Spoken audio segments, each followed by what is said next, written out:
राजा जनक आगे कहते हैं, अहो अहम नमोमहम एको अहम देहवानपि क्वचिन्न गंता नागंता व्याप्य विश्वम स्थितः। आश्चर्य है, मुझको नमस्कार है, मैं एक हूं शरीर वाला होते हुए भी जो ना कहीं जाता है और ना कहीं आता है और समस्त विश्व को व्याप्त करके स्थित है। राजा जनक का कहना है कि शरीर आता जाता है, शरीर आता जाता है और शरीर वाला होने के कारण भी, होने के बावजूद भी मैं कहीं ना आता हूं ना कहीं जाता हूं। और ये जो समस्त विश्व है ये मुझसे व्याप्त है, माने मैं इसका स्रोत हूं, मेरे होने से ये है। मैं हूं तो विश्व है, मैं इसका आधार हूं और मैं एक हूं। मैं एक हूं, समस्त विश्व मुझसे ही व्याप्त है, माने मैं ही स्रोत हूं। तो ये मुझसे जो निकला फिर वो अलग कैसे हो सकता है? अर्थात सारे जो भेद दिखाई देते हैं वो बस प्रतीत होते हैं, वो वास्तव में भिन्न भिन्न नहीं है। जब जनक कह रहे हैं कि मैं एक हूं, माने दूसरा कुछ है नहीं, जो दूसरा प्रतीत हो रहा है वो भी मेरे होने के कारण ही है, मैं उसका आधार हूं। मैं ना हूं तो वो भी नहीं, हर तरफ उसी का विस्तार है। लेकिन ये जो शरीर है ना, इस शरीर के कारण हमको लगता है कि वो दूसरा है, वास्तव में वो दूसरा नहीं है।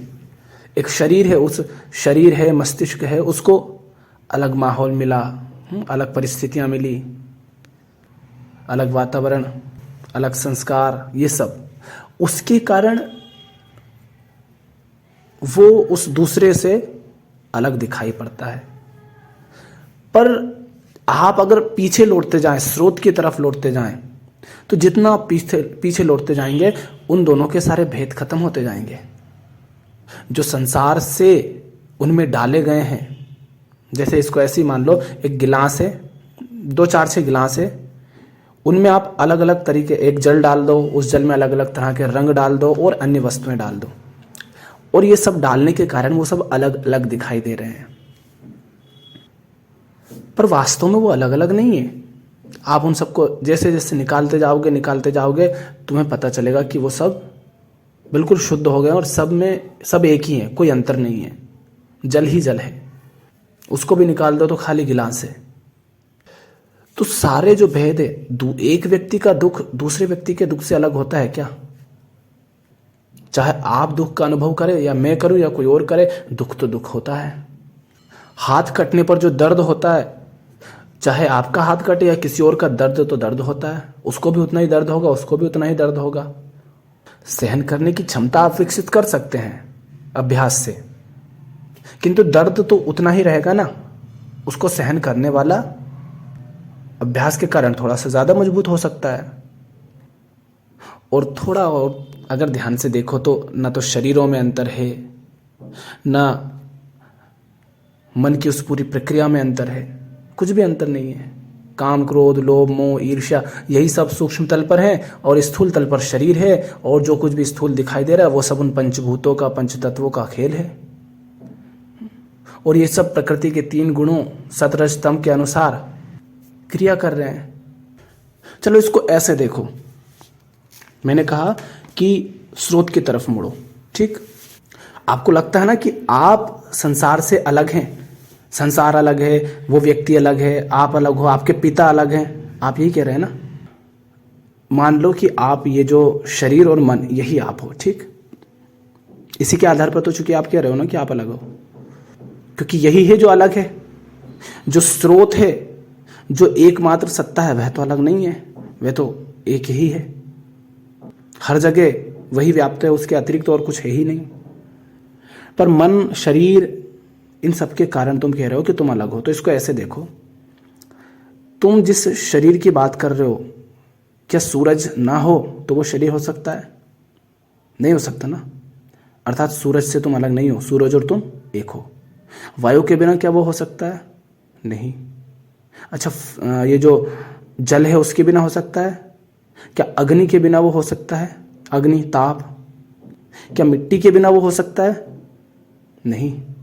जो तुम मतलब मिट्टी, अग्नि, जल, वायु, ये सब तुम हो, क्योंकि इनके बिना शरीर का अस्तित्व नहीं हो सकता। जो फल सब्जियां तुम खाते हो, क्या उनके बिना ये शरीर हो सकता था? नहीं।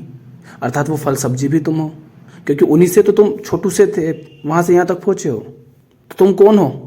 तुम सूरज हो, तुम मिट्टी हो, तुम जल हो, तुम सब्जी हो, तुम रोटी हो, तुम गिलकी हो, तुम लौकी, तुम केला, तुम सेब हो। इसके अलावा और क्या हो तुम? अच्छा, उस फल को, उस सब्जी को, उस केले को, उस अनाज को जो तुम खाते पीते हो, उसको जो किसान पैदा करता, अगर वो नहीं होता तो क्या वो तुम तक पहुंचता? तो तुम कौन हो? वो किसान तुम हो। किसान से अलग तो तुम नहीं हो। तुम और किसान एक ही हो, क्योंकि उस फल में, उस अनाज में वो किसान भी शामिल है। उस फल, उस अनाज, उस सब्जी में, उसमें भी जल, आकाश, अग्नि, वायु सारे तत्व सम्मिलित हैं। तो तुम्हारे सामने जो दीवार है वो तुम हो। वो दीवार नहीं होती वैसी तो तुम अभी इस तरह से नहीं होते। अंदर जो शब्द तुम बोलते हो, जो बातें तुम मान करके बैठे हो, वो कहाँ से आई? कहीं से आई है ना। अगर वो पुस्तक नहीं होती तो क्या तुम ऐसे होते जहां से तुमने ये सब सीखा? वो व्यक्ति नहीं होते, वो बातें नहीं होती तो क्या तुम इस तरीके के होते? क्योंकि आपने कुछ पढ़ा, कुछ सीखा, कुछ संस्कार पाए, उन्हीं सब के कारण आप स्वयं को अलग मान रहे हो। तो जो कुछ भी आपको मिला, अगर वो सब नहीं मिला होता तो क्या आप ऐसे होते? अर्थात आप कौन है? वो सारी बातें आप हैं। वो बातें आपसे अलग नहीं है। उन बातों को कहने वाला नहीं होता तो बात नहीं होती। तो उस व्यक्ति के बिना बात नहीं, बात के बिना आप ऐसे नहीं। अर्थात आप ही वो बात हैं, आप ही वो व्यक्ति हैं। वो व्यक्ति ही आपके रूप में यहां पर सुन रहा है।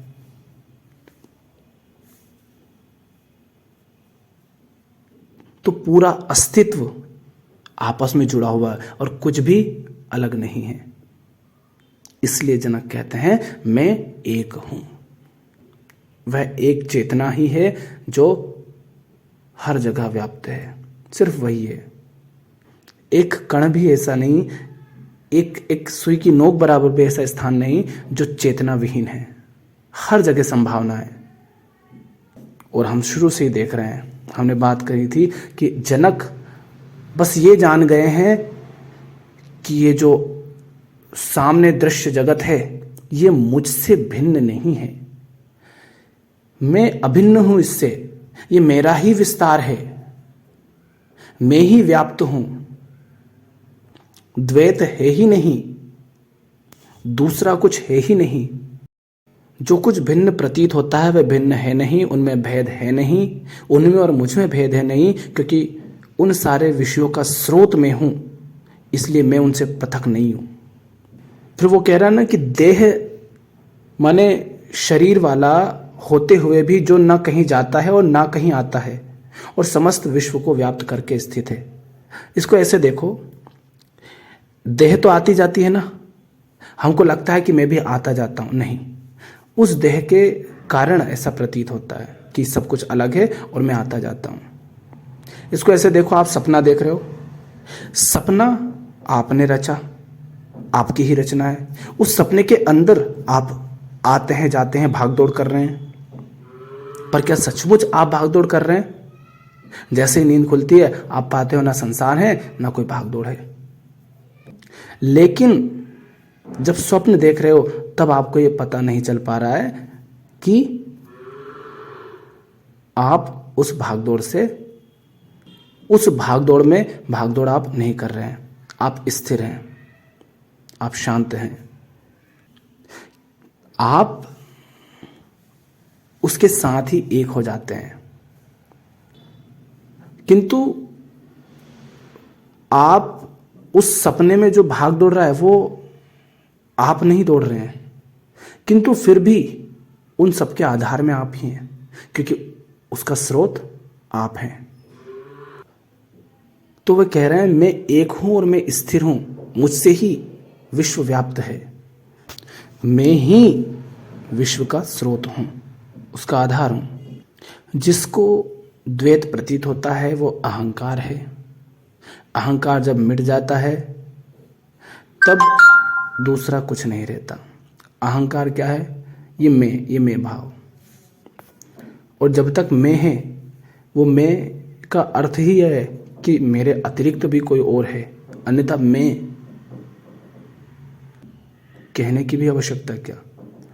मैं हूं अलग, ये मानने की भी आवश्यकता क्या? देह अलग अलग प्रतीत होती है, पर वास्तव में मैं जो अपने आप को मान लेता हूं वो दूसरे से भिन्न ही मांगता हूं।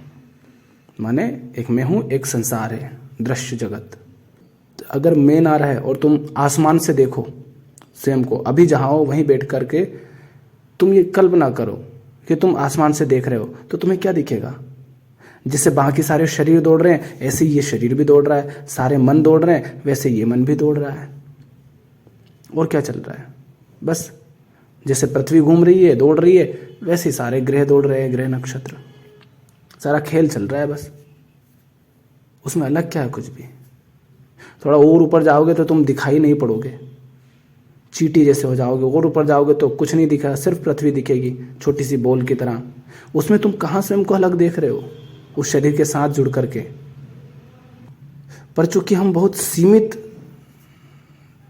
दायरे तक ही देख पाते हैं ये मन, इस कारण वो स्वयं को अलग मान लेता है। तो इसको ऐसे ही देखो कि जैसे बाकी सारी देह दौड़ रही हैं, आ रही हैं, जा रही हैं, वैसे ही यह शरीर भी दौड़ रहा है, आ रहा है, जा रहा है। जैसे सब शरीर हैं, सबकी अपनी अपनी प्रकृति है, वैसे इसकी प्रकृति है, ये इसकी प्रकृति इसके गुणों के अनुसार क्रियाएं कर रहा है, क्रियाएं हो रही हैं। किंतु मैं, आपने देखा ना, बचपन आपका बीत गया, आपका स्कूल बीत गई, आपके साथ जो सारे साल पे साल बीतते गए, आप ये शरीर बदलता गया, शरीर भी बीत गया। पर क्या आप बीत गए क्या? आप तो तब भी थे ना, आपका होना। आप अभी भी हैं, आप आगे भी रहेंगे। शरीर बीत रहा है, बरस पे बरस बीत रहे, जिनको हम बरस कहते हैं। बचपन बीतता है, जवानी बीतती है, बुढ़ापा बीतता है, लेकिन आप नहीं बीतते, आप होते हैं। क्यों? क्योंकि आप ना कहीं आते हैं ना कहीं जाते हैं, आप स्थिर हैं। इसलिए जनक कहते हैं कि मैं एक हूं। जो सब बीत जाता है वो तो बस प्रतीत है, सारा खेल चल रहा है, आना जाना लगा है उसका। लहर उठती है, गिरती है, उड़ती है, गिरती है, चलता रहता है। मैं स्थिर हूं, मैं एक हूं, शरीर वाला होते हुए भी जो ना कहीं जाता है और ना कहीं आता है। शरीर वाला होते हुए भी क्यों बोल रहे? क्योंकि उन सब का आधार स्रोत में हूं, मेरे होने से वो हैं, वो प्रतीत हो रहे हैं। तो शरीर वाला होते हुए भी जो ना कहीं जाता है और ना कहीं आता है, और समस्त विश्व को व्याप्त करके स्थित है।